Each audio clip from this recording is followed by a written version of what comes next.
Friends, so glad that you are still here with us. So glad that you are still here with us. We are rolling into our next session, and we are still waiting on, I believe, a couple of our attendees, our panelists to hop on. Um, and that's going to be with Dr. Latanya Agard and Minister Lauren Cunningham.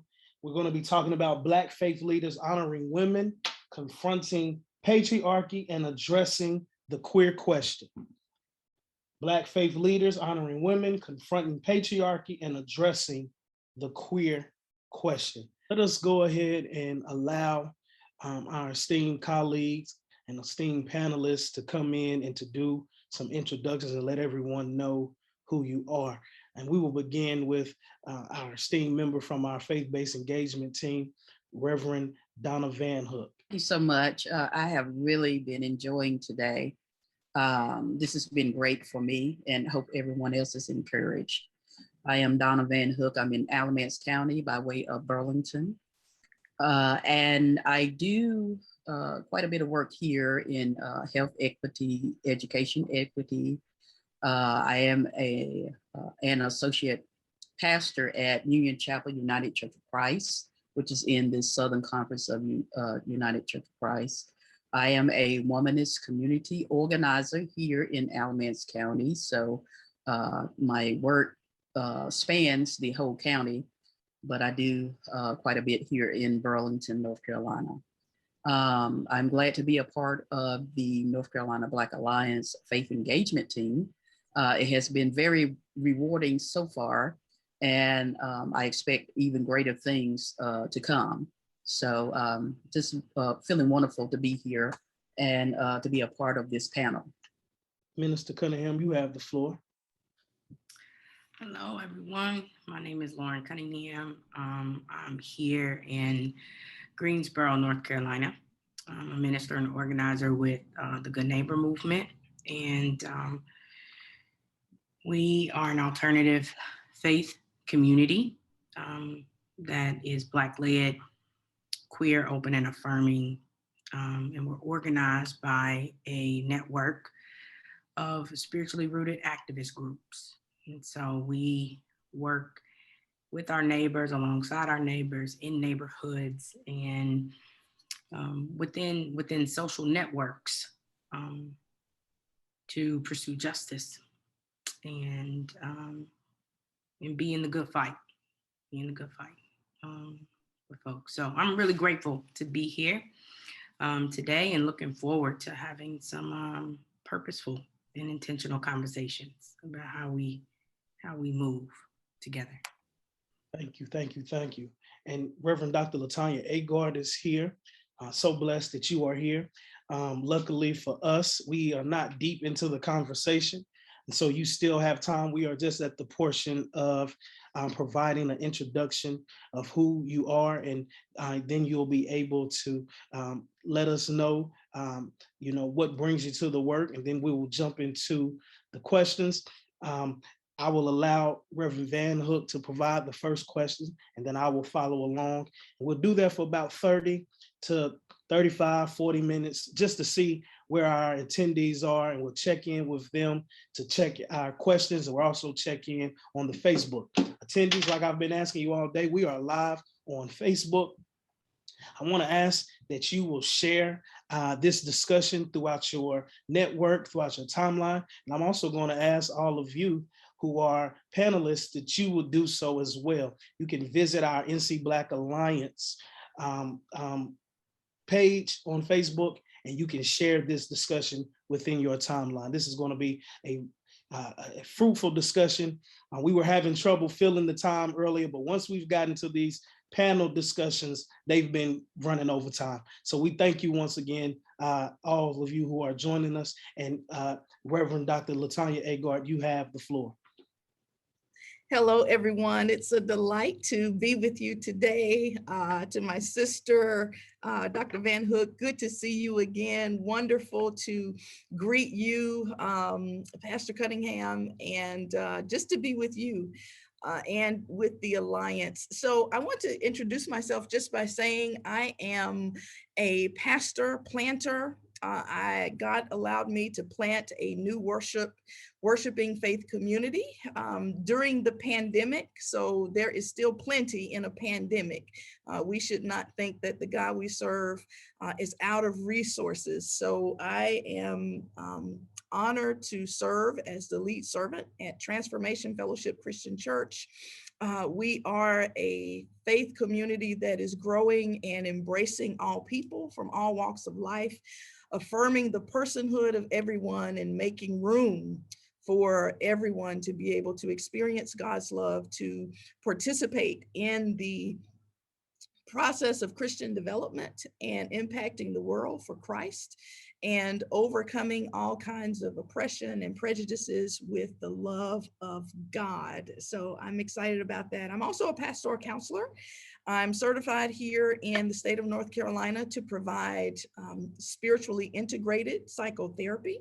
So I serve people from all over the state who are seeking a therapist or counselor who is both clinically trained and affirming of spirituality. And so I come to this work from both of those perspectives as someone who values justice and is seeking for the wholeness of all people. Again, it's great to be here, and I'm excited about the conversation today. This is great. Thank you both for being here with us on this afternoon. I'm looking forward to a rich conversation and some feedback as well. So our first question is, how can Black religious institutions honor Black women's work while also eliminating barriers to faith-based leadership? And this is to both of you.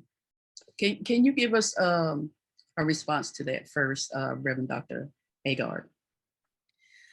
I think the first thing that we need to do, particularly in our Black churches, is to be honest about how we in our culture have taken on the same kind of oppressive theologies and practices and perspectives as those who have oppressed us. The lack of introspection, the lack of self-reflection and honesty about the oppressive nature of the Black church concerning women, concerning those who are LGBTQIA, in terms of anyone who is, quote, other. We have made pariahs of those who do not fit in a traditional, quote, traditional patriarchal structure, who show up differently, who have different perspectives. And I think that's the beginning of the transformation, being honest about how we have fallen into the trap of thinking as our oppressors think. And so we just replicate those same structures and practices. I'm going to yield to Cunningham now. I want to definitely hear her thoughts, and then we can get a great conversation going here. Mm-hmm. Well, thank you so much. I mean, first off, I just want to say I totally agree. The first thing that came to my mind was be honest. Let's be honest. Let's tell the truth. I think that that's the entry point. That's the entry point, is exposing what has weighed us down, what has burdened us, what has turned us from being able to truly see one another and be seen. I just think that helps us do this work humbly. That doesn't clog our hearts and minds up with bitterness and resentment and anger. That we do it tenderly. That demonstrates sincere care and love for one another. But I think that starts by telling the truth. And so, because I think if we don't tell the truth, if we try to come through the back door, if we try to make it, you know, the new thing to do in order to and not being honest about our motivations of why we're having these conversations. That is not just about a moment. I think that we are, again, as Dr. Latanya said, like, we are just perpetuating harm. Mm-hmm. Mm-hmm. I One agree. of the things I think about, when I do a lot of couples counseling, and it's interesting when I'm working with a couple who comes from a Christian background, and they ask me the question, so, what about this submission thing, and we use the terms, I want him to be the head, I want him to lead me, I want him to, and so I take those couples to Genesis 1 rather than Genesis 2. And they're, first of all, surprised that there are two creation stories in the Bible, right? And both stories, both have an agenda and both have a perspective.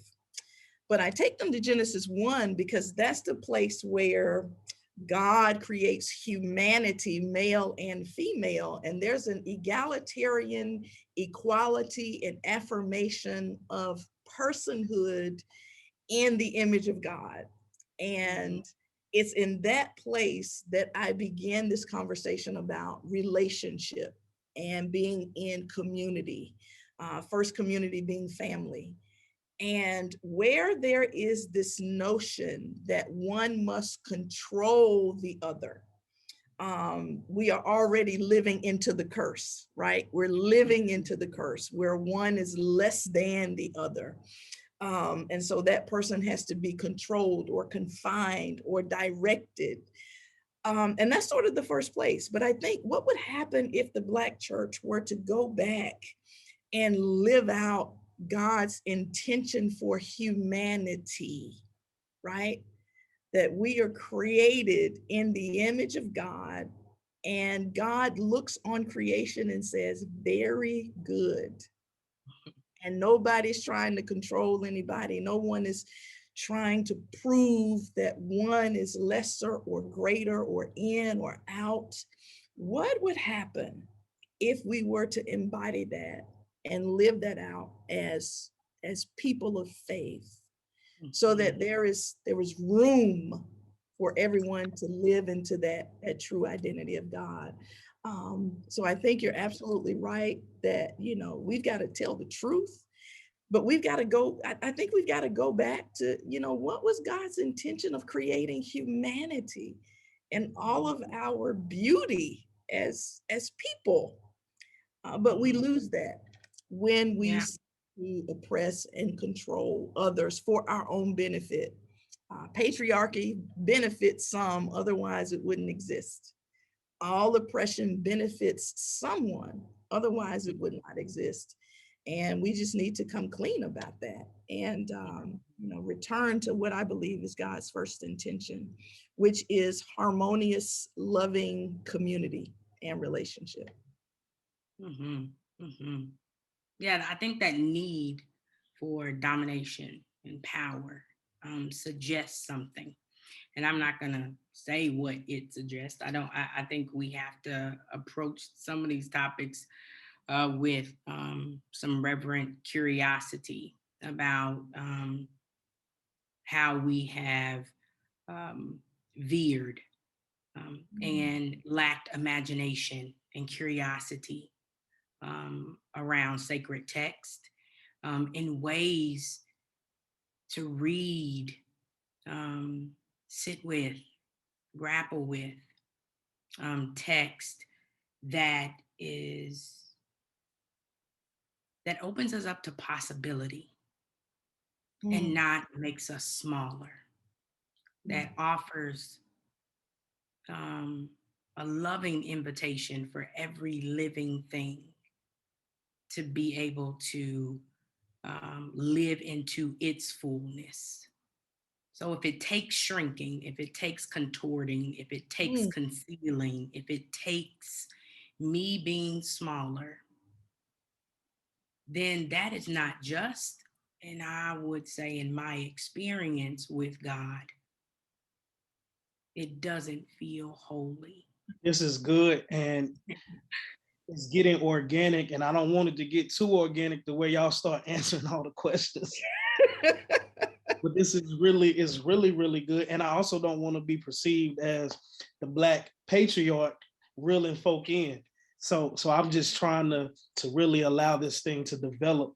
But I wanna ask another question and allow us to wrestle with it. I think because you all's answers are really leading us in many different ways. What does liberation look like for Black women in the 21st century operating in traditional spaces? How do churches create liberative culture without patriarchal or hierarchical structures? Well, I'll get us going, and then we can if that's all right. It goes back to imagination, and it goes back to for me, like imagination and acknowledging whose voices are missing in conversations, even in scripture, whose voices are missing. And again, that denotes that there's some marginalized group that does not have space contribute to a conversation, to demonstrate leadership, to live into their fullness. And so I think one way that the traditional Black church can begin to have this conversation is it goes back to that honesty. The honesty of whose voices are missing. And how do we honor those voices in this space? How do we make space? But that's connected to power and authority.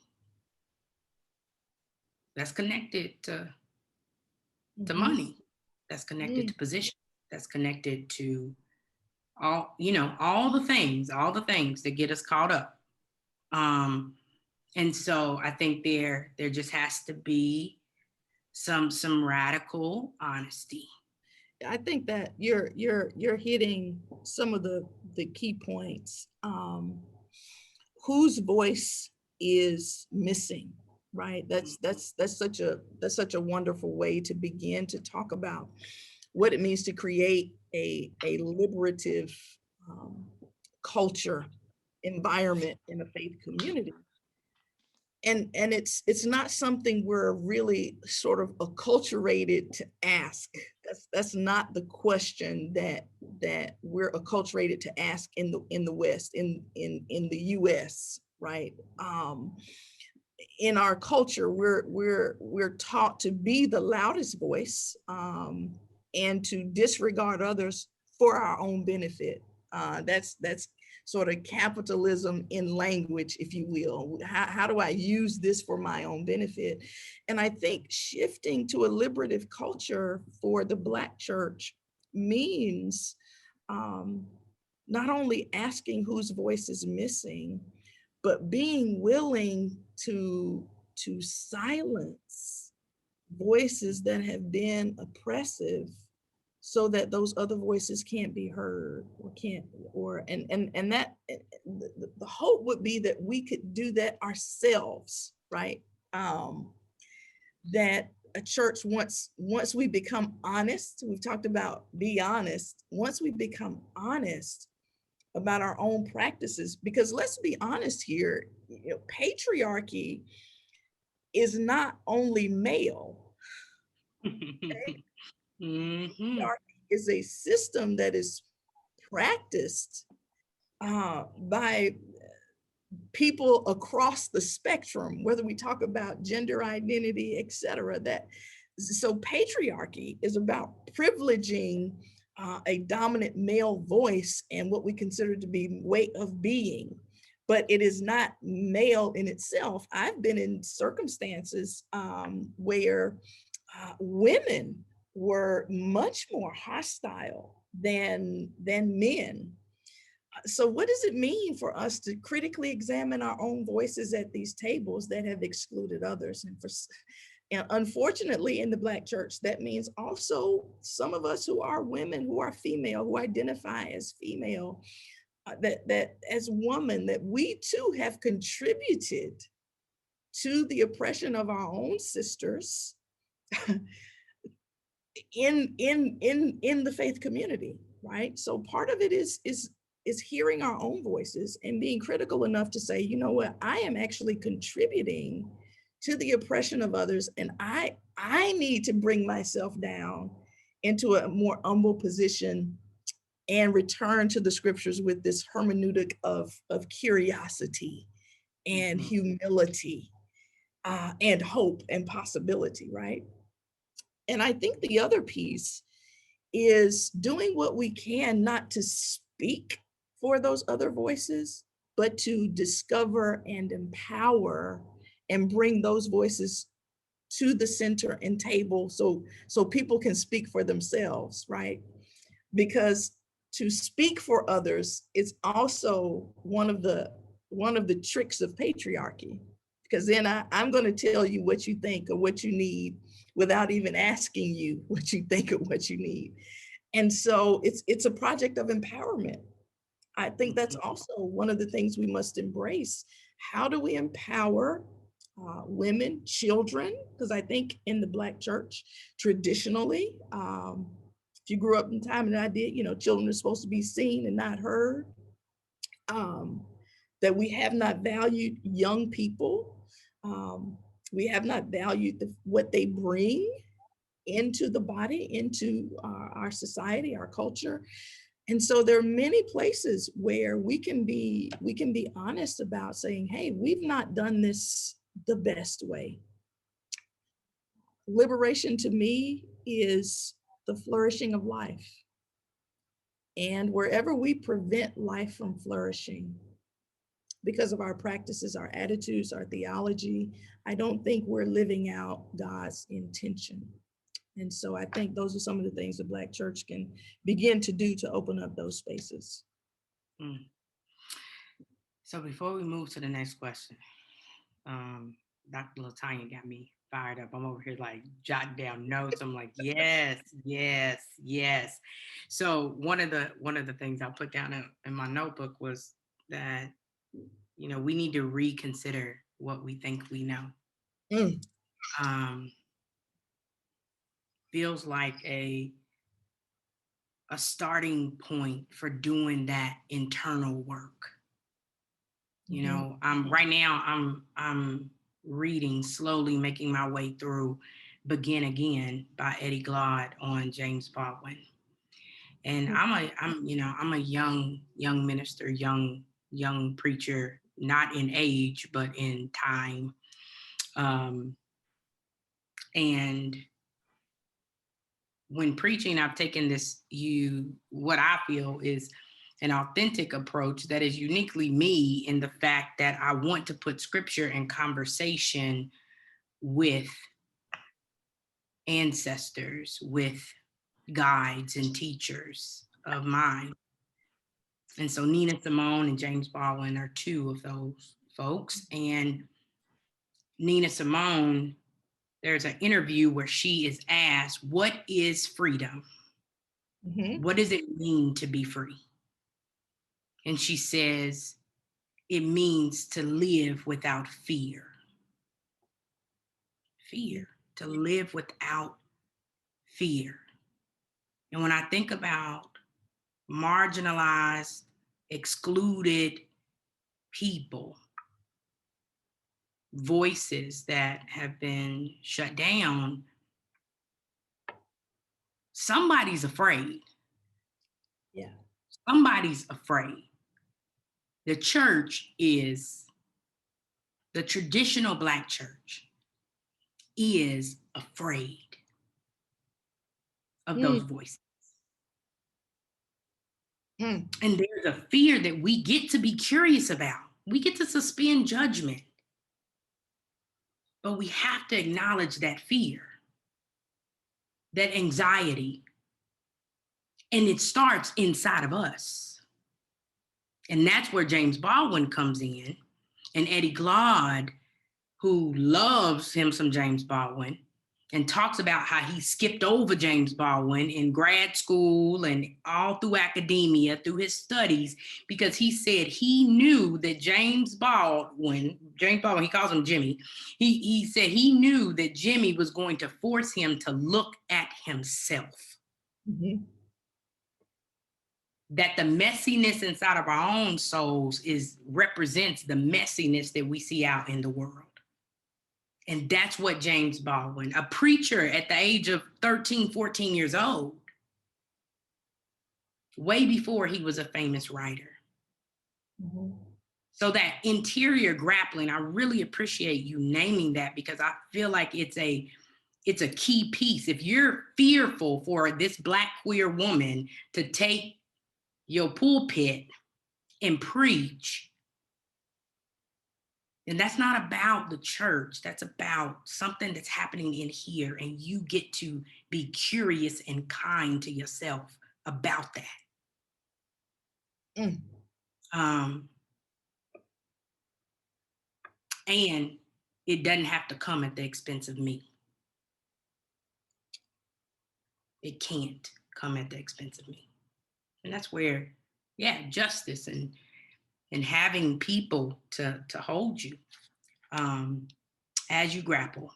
I think there's, I'm glad we got there with this question, because I feel that interior work is important.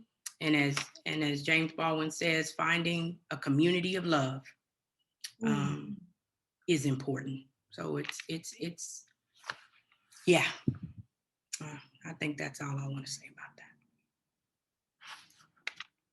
that. That was rich. Wow, that you named one of my favorite writers. Baldwin is the truth. But look at how he becomes disaffected with the church, right? This place where he is nurtured early, called early, but then finds no place. Mm-hmm.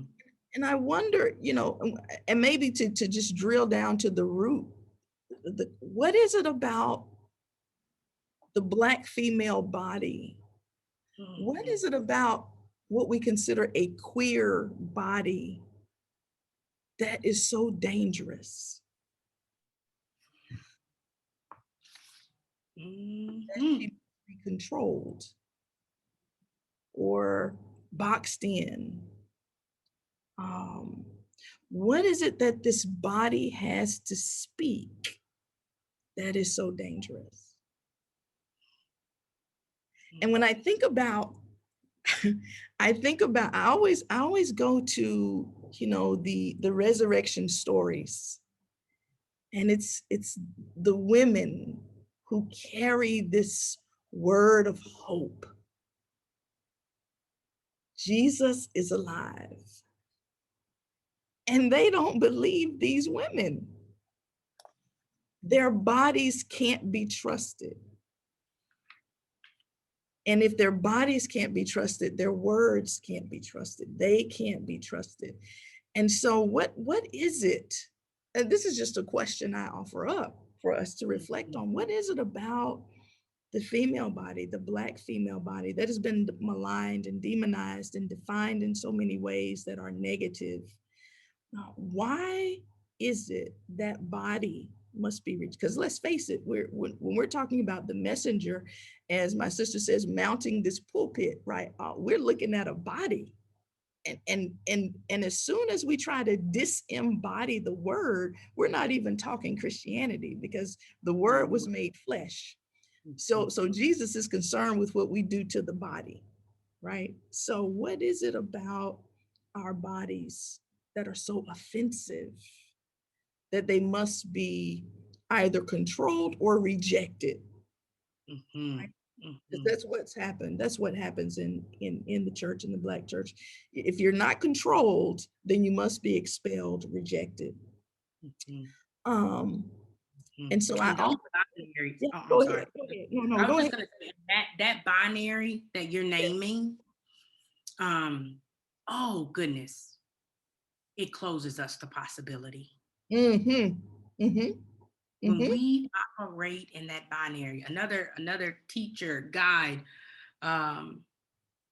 non-binary writer, Prentice Hemphill, just today, posted the binary way of approaching our goodness, our innocence is so detrimental to liberation of any kind.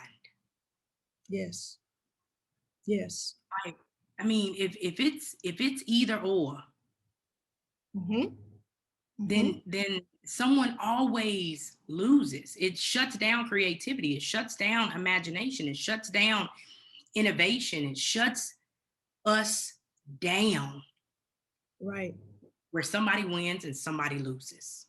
Mm-hmm. And not only the woman's body, that oftentimes messages are received that it can't be trusted, for all sorts of reasons. I mean, not just, an imbalance in equity around knowledge, ability, but also sexualization of the women. So, every woman is trying to seduce somebody in the church. Yes. Even, I mean, so like, which is a whole separate conversation. But I also want to name that the non-binary body, Mm-hmm. the gender non-conforming body, the queer body, confuses folks, brings something up that I'm just saying we need to honor that something is happening in your body when you see another body. Yes. Or when you see two bodies.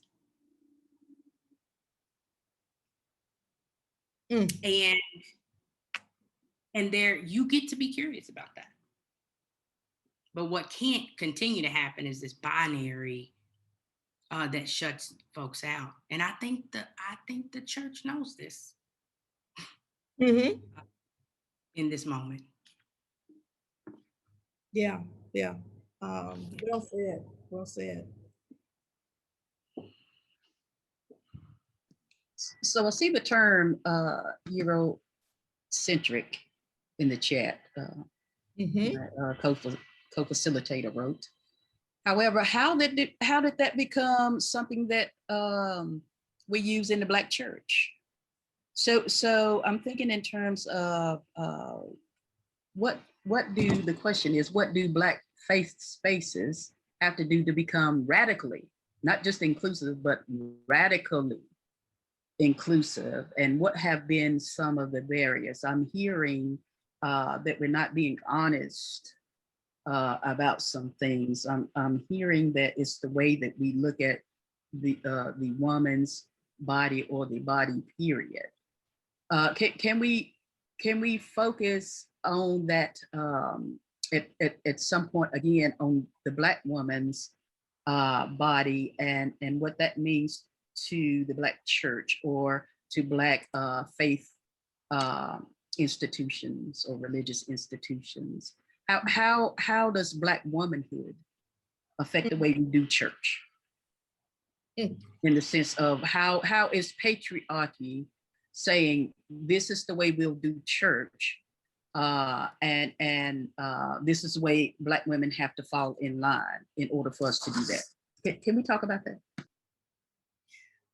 That's a great segue. I saw posted today.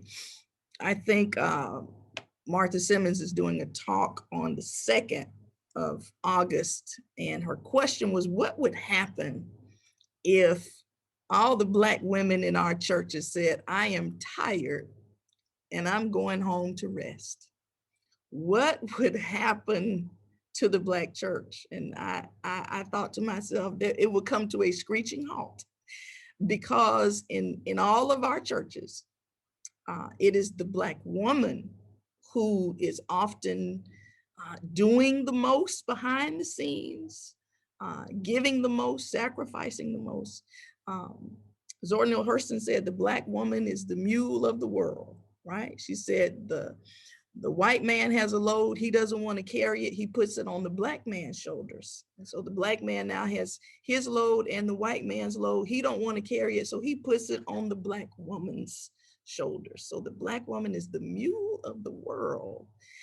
And so radical liberation means throwing off this project of trying to own the gospel,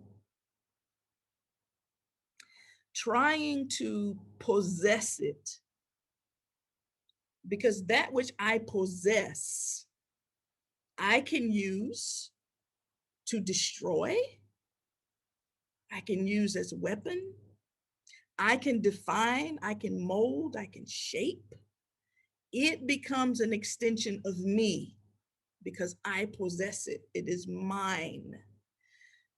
If we were to throw off the project of owning the gospel, and I think the Eurocentricity about that is that was the project of the West when Jesus became white, right?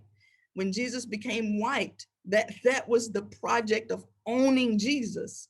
And now we create Jesus in our image, and white Jesus becomes the tool through which we oppress others and indoctrinate them into a false deformation of the gospel. What would happen if the Black church threw off this project of trying to own the gospel and to live into what my sister said is this humility of being taught by the gospel, being possessed by this good news that there is life, that there is abundance, that there is acceptance. We are accepted in the beloved. And who am I to say that Jesus's body has no room for every body? Yeah, that's where I would go with that.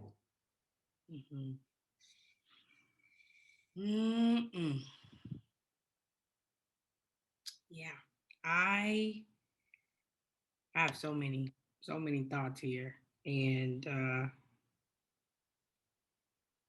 I feel like it's important for folks to kind of know how I am oriented. I'm an adult with ADHD, and it is a very real part of my life that I have to attend to. And when I am thinking through something, when I'm grappling with something, I have to have all my tools around me, around my desk. And right now, another book I'm sitting with is Remnant, by Rosemary Freeney Harding. And the book opens up with this quote: "There is no scarcity. There is no shortage, no lack of love, of compassion, of joy in the world. There is enough. There is more than enough. Only fear and greed make us think otherwise. No need to starve. There is enough land and enough food. No one need die of thirst. There is enough water. No one need live without mercy. There is no end to grace, and we are all instruments of grace. The more we give it, the more we share it. The more we use it, the more God makes. There is no scarcity of love. There is plenty and always more." And so when I think about, Christianity as a whole, and white supremacy. It is the fear, it is the greed, it is the mentality of scarcity. It's us versus them. And like we can't do that and get free. We can't, it just can't. The audio has to match up with the video. And so it doesn't matter if you have a rainbow flag hanging outside your church. But when I look at your website, I look at your staff, it doesn't represent that. And so, again, I hope that for those who are watching and joining us today, grappling with us, and for y'all, I mean, that you hear this in the spirit that I'm offering it, and it's not judgment. It's actually, it's in a deep care and concern for us to like truly live into who we long to be and attend to the needs of our own souls, so that we can offer genuine love, acceptance. I think it's interesting that we use phrases like radical inclusivity. That's interesting to me, because that means that we're doing something revolutionary, doing something that, like, but instead of doing what we're supposed to do.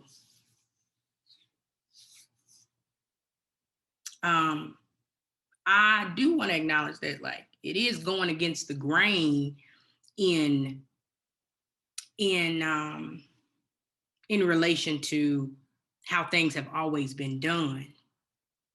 But I think we have to call that what it is, that it should have never been done that way, and not say that it's radical to include women, to include queer folks, to follow Black leadership. And then the last thing I want to say related to, you know, white Jesus, white supremacy, is that, you know, Black Christians, or, you know, James Cone brings us real, like, I mean, he just, oh goodness, lovingly invites us to confront Christianity. Last summer, the Good Neighbor Movement hosted a summer learning community around a common read, and that common read was The Cross and the Lynching Tree. You know, Christianity and white supremacy go hand in hand. And so we just have to be careful. We have to be thoughtful, and we get to do that together. But yeah, there's no scarcity. There's no scarcity in thought, in ideas, in imagination, in possibility. As we oftentimes are made to either feel that there is, and by the ways that we've been shaped by dominant culture, or within our own souls. We got to be truthful about what that is. And Sister Rosemarie says it's fear, it's greed. We hanging on to something, and we got to name it. I think we have to name it. So thank y'all for that question, and just this conversation. It's so important. It's so rich. And when Black women are talking, you know, you need to be quiet. So that's what I've been doing, and really trying to listen. I just want to remind y'all that our time is wrapping up. We have about 6 minutes. If there are some questions in the chat, please send them at this time.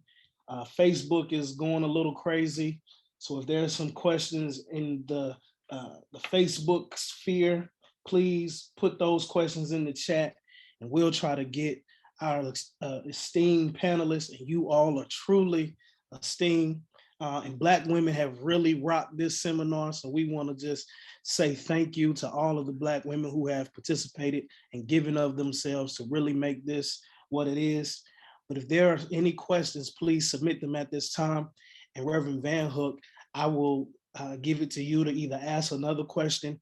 In other sessions, we've asked the panelists to close out in their own way, but it's all up to you in what regard you feel that we need to close out these last 5 minutes. Let me say this. I want to approach it in this way. And that is to say, how do we eradicate the othering? How do we eradicate saying to another human being what they should or should not be? When I believe Dr. Agard did beautifully when she mentions that in the beginning, it was both male and female, or we were humanity, Adam.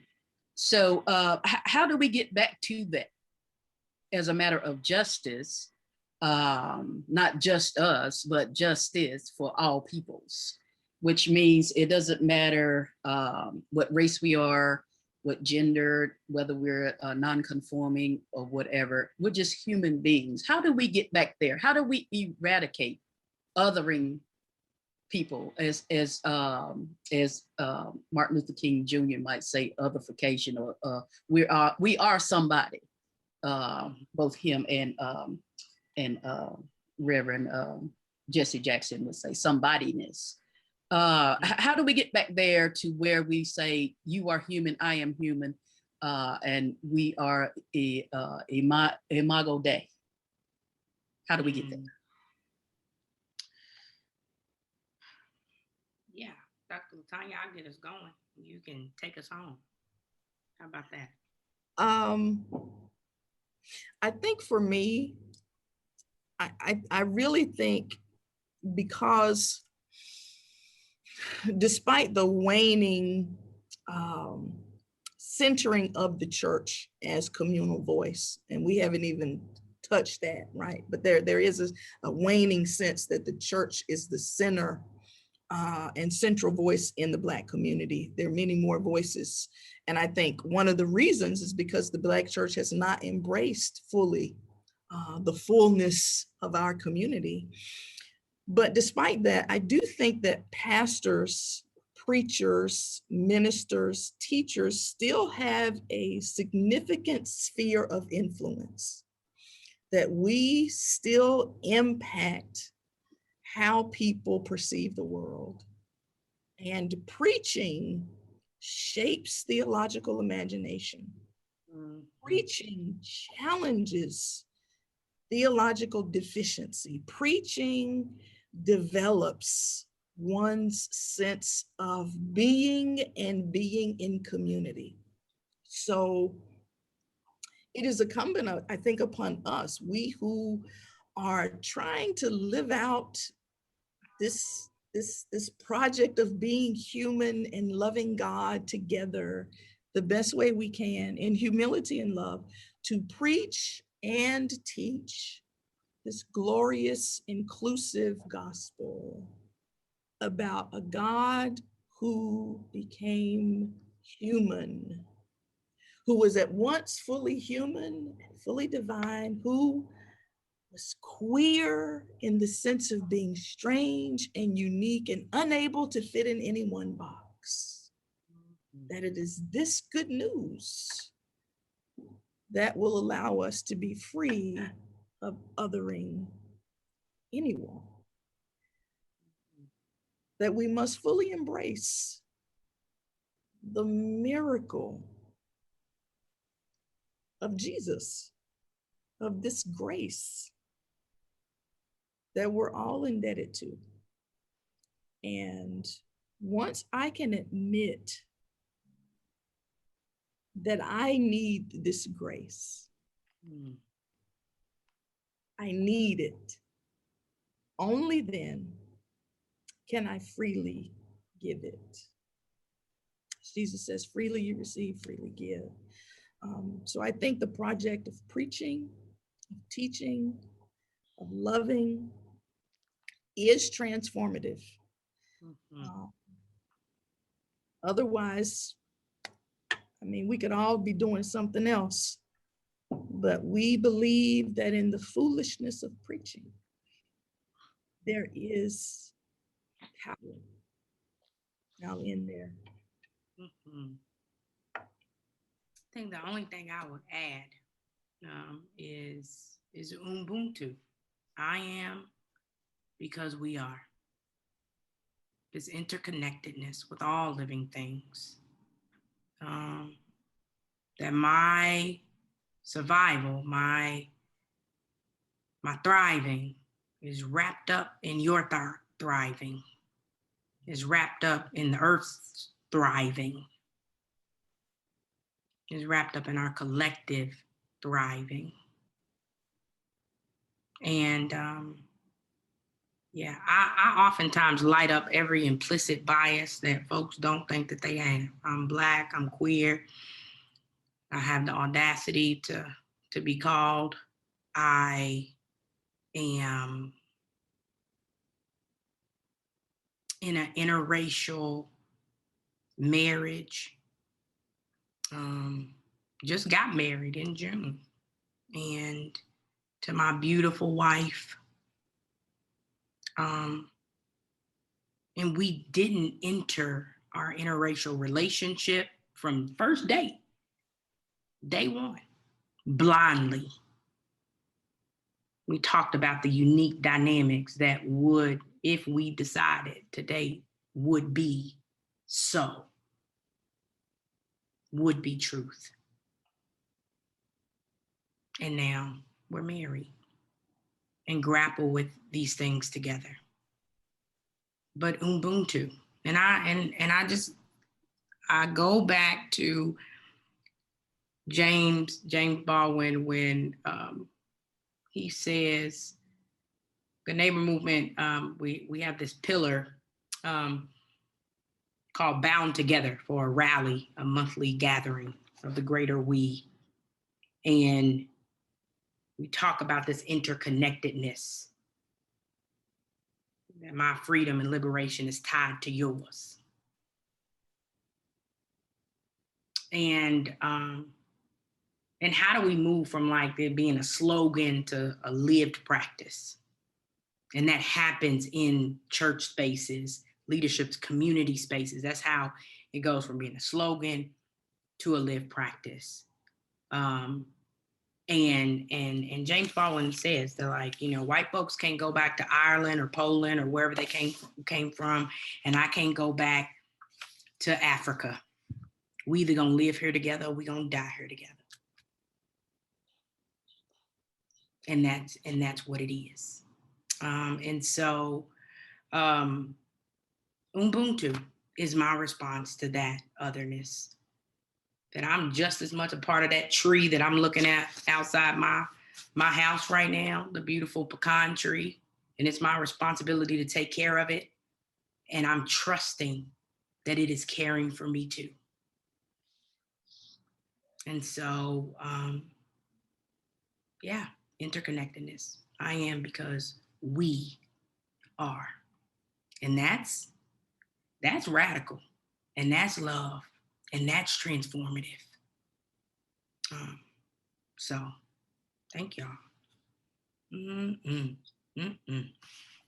Thank you. Thank you.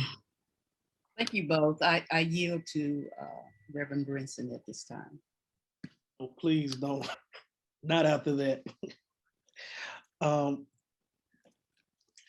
I'll say this, and I've said it before, when Black women are speaking, you just need to be quiet. There's so much richness and brevity in the conversation. And there's so much there that is leading us on being cutting edge and how we do ministry for 21st century. COVID has ensured one thing, and that is that we're not going back to church the same way that we left. and Reverend Deli hit on that as you know as well. Um, um, you're gonna have to put your hand in the dirt. She's an environmentalist to be able to address many of these problems that we are being faced with.